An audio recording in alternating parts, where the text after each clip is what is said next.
Société, droit et liberté avec Frédéric Bérard à C'est jamais pareil. Cette semaine, on va à l'international avec notre chroniqueur Frédéric Bérard, un cours qu'on pourrait nommer peut-être OTAN 101, et on va revenir sur la dernière expérience de Frédéric Bérard qui est allé s'imprégner de l'ambiance en Floride. Frédéric Bérard qui est notre chroniqueur, avocat, docteur en droit. Bonjour Frédéric. Bonjour Julie. J'ai nommé mon cours OTAN 101. Pourquoi c'est si important pour certains pays d'accéder à l'OTAN? Ben oui, en faire partie de l'OTAN, c'est excessivement stratégique militairement parlant. L'OTAN a été créée en 1949 après la Deuxième Guerre parce que les pays européens, plus le Canada et les États-Unis, craignaient très clairement les espèces d'invasion potentielle de l'Union soviétique. Et encore aujourd'hui, on voit qu'il y a des vestiges de tout ça. L'OTAN est un organisme militaire, nécessairement. On se rappelle, par exemple, de ses interventions en ex-Yougoslavie, notamment au Kosovo ou en Serbie. Et aujourd'hui, quand tu ne fais pas partie de l'OTAN, comme c'est le cas de l'Ukraine actuellement, tu es nécessairement la proie, si je peux dire, de la Russie, là, militairement parlant. Et donc, les pays en ce moment qui demandent à faire partie de l'OTAN, on parle de la Suède, entre autres? Il y a la Suède qui attend parce que la Turquie, apparemment, a maille à partir, là, pour certaines raisons, là, des raisons terroristes essentiellement, maille à partir avec la Suède. La Finlande devrait entrer avant la Suède. L'Ukraine a déposé sa demande. On attend toujours de voir qu'est-ce qui se passera avec ça, mais très clairement, ça se peut que ça soit encore un petit peu plus long. Pourquoi? Parce qu'il y a une règle qui est d'importance, c'est que lorsque tu fais partie de l'OTAN, tu es nécessairement protégé par les autres membres de l'OTAN si tu es attaqué. Donc, et c'est pour ça, évidemment, aujourd'hui, que les membres actuels de l'OTAN hésitent à faire entrer l'Ukraine. Pourquoi? Parce que si tel était le cas, ils devraient donc se porter à la défense de cette même Ukraine, militairement parlant, ce qui impliquerait potentiellement une guerre nucléaire et autres avec la Russie. Donc, des décisions qui pourraient se prendre ultérieurement lors de d'autres sommets de l'OTAN, peut-être. Et Frédéric, tu reviens d'un périple en sol floridien. Tu es pas allé seulement pour ton beau bronzage, là. Ce que tu t'es rendu compte, ce que tu me racontais hier hors d'onde, c'est qu'on s'éloigne de plus en plus des États-Unis qu'on a déjà connus, surtout en Floride, là, l'État de Ron DeSantis.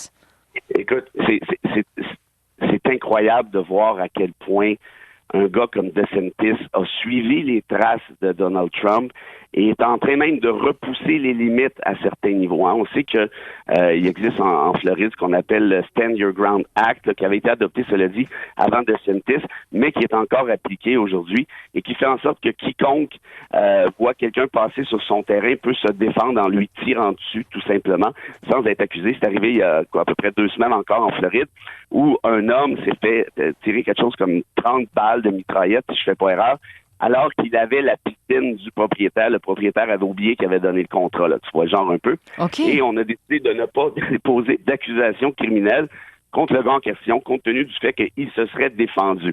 Donc, on voit un peu, là, évidemment, tu vas me dire que c'est une anecdote, sauf qu'aux États-Unis, annuellement, on parle de 800 meurtres du genre qui sont provoqués ou qui sont défendus, si je peux dire en quelque sorte, par la loi en question. Donc, évidemment, c'est énorme. Et pour le reste, on peut voir aussi que DeSantis est parti en peur, disons ça comme ça, et je suis pas sûr que tu vas me croire, mais je te le dis quand même, est parti en peur contre Mickey Mouse, Minnie Mouse, Donald Duck, Goofy et compagnie, en disant clairement à Walt Disney, vous êtes trop woke, ça suffit le wokisme, et on fait perdre tous les privilèges de Walt Disney sur le territoire floridien. On sait que Walt Disney est installé notamment à Orlando, et on a parlé aussi d'installer une prison tout juste à côté de Mickey Mouse. Et encore récemment, il y a des manifestants pro-DeSantis qui appuient la manœuvre anti-woke du gouverneur de la Floride en allant, écoute bien ça, manifester devant Walt Disney avec des drapeaux nazis. Et c'est spécial parce que d'habitude, là, lorsqu'on est un gouvernement, on essaie quand même d'avoir les employeurs de notre côté. Disney, qui est un très important employeur aux États-Unis. Écoute, je te raconte une anecdote, puis ça vaut ce que ça vaut, mais je jase avec l'autre là, dans les Uber, par exemple, puis je leur pose la question, qu'est-ce que vous pensez de ça, Walt Disney? DeSantis a raison, c'est écœurant, les woke. Mais je dis en quoi Walt Disney est woke? C'est quoi un woke? De quoi vous me parlez? C'est pas grave, mais c'est important quand même de lutter contre les woke. Par contre, si Walt Disney s'en va, on va perdre un sacré paquet de jobs. Donc, ce qui les intéresse, c'est les jobs, c'est pas l'espèce de combat théorique sur le wokisme. qui s'appuie très, très majoritairement. Et c'est d'ailleurs pour ça que DeSantis est bien en selle en Floride. Et ça l'a même amené à adopter d'autres types de lois, notamment la très discriminatoire Don't Say Gay Bill, qui interdit, Julie, aux professeurs de même mentionner, le terme le dit, Don't Say Gay, de même mentionner le terme homosexualité, gay ou lesbienne. Ce sont des mots qui sont maintenant prohibés dans les salles de classe, tout comme il est maintenant prohibé de parler de menstruation des jeunes femmes avant l'âge de 13 ans, si je ne fais pas erreur. Et je terminerai avec ça en disant ceci.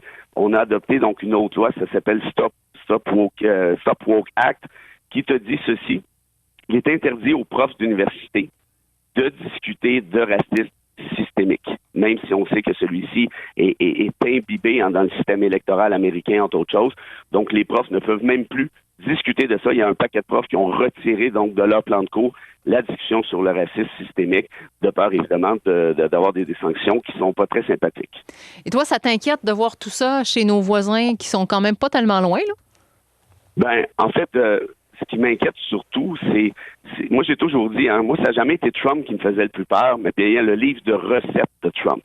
Et là, on le voit qu'il est utilisé, on l'a vu avec Bolsonaro au Brésil, on le voit avec Orban en Hongrie, on le voit maintenant avec DeSantis, qui est le principal rival de Trump pour remporter la chefferie républicaine. En d'autres termes, si Trump tombait dans l'intervalle du fait d'accusations criminelles qu'on connaît, celui qui risquerait de ramasser la peau, très clairement, c'est DeSantis.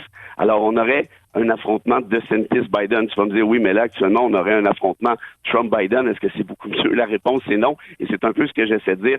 Si on cumule les appuis qu'ont et Trump et DeSantis à l'heure actuelle, il y a 80-90% des républicains qui voteraient pour un des deux comme candidat à la prochaine présidence. Donc, de toute façon, peu importe ce qui arrive, ils seront dans l'embarras, nos voisins du Sud. Est-ce que tu le sens dans la population, outre, par exemple, le chauffeur de taxi que tu as rencontré? Là, est-ce que tu le sens, ce vent de changement-là, ces idées-là de plus en plus à droite? Est-ce qu'on est de moins en moins tolérant? Ben, tu vois que quand je suis allé, il y avait à peu près pas de touristes, parce que c'est la période estivale là-bas. Ce qui fait que j'ai parlé à des Floridiens, là, si je peux dire ça comme ça, le pur et simple. Et oui, on sent qu'il y a actuellement, Julie, une guerre culturelle, une guerre contre les minorités sexuelles, une guerre contre des trucs qu'on est incapable de définir, le wokisme, Walt Disney, comment ça, Mickey Mouse, très woke, mais ça veut dire quoi exactement? On est en train de vivre, à mon sens, et je pèse mes mots, dans une dystopie. On est en train de vivre dans ce que George Orwell nous avait annoncé à l'époque, en disant attention, là, ça peut délirer, là, ça peut chavirer, tout ça. Et à mon avis, c'est ce qui est en train de se produire parce que la propagande est tellement forte que tout le monde en a un peu contre les minorités à gauche, à droite, en a contre le wokisme sans être capable de le définir.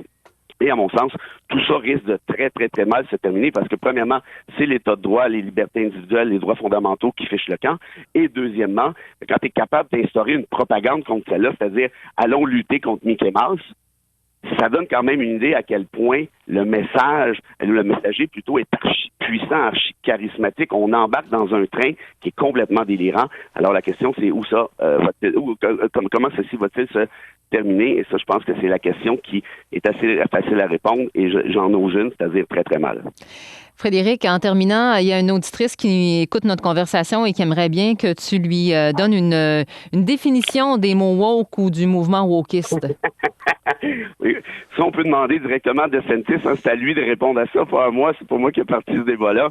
Mais si je peux dire à l'auditrice, je dirais ceci, le journal Le Monde, en 2018, avait défini le wokisme comme étant être éveillé aux injustices sociales. Donc, à la base, théoriquement parlant, c'est une très belle chose. Ceci dit, il y a eu des débordements, il y a eu des dérapages. On a annulé des gens pour un oui, pour un non. Et ça, évidemment, c'est tout à fait déplorable. On a mis des livres à l'index. Le problème, c'est que tout ceci a été récupéré. Et là, on lutte contre les woke, et je le répète, là, contre Donald Duck et compagnie, sans trop savoir de quoi il en tourne. Et c'est devenu une espèce de leitmotiv qui fait en sorte qu'il y a une guerre culturelle qui s'opère actuellement et tout est rendu woke. Puis on entend même parler de ça au Canada.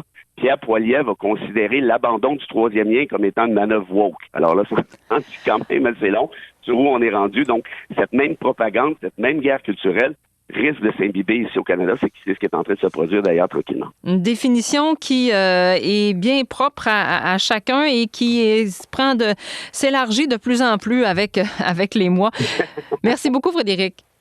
Avec grand plaisir, Julie. Au revoir. Alors, c'était Frédéric Bérard, avocat, docteur en droit, politicologue et surtout chroniqueur à C'est jamais pareil.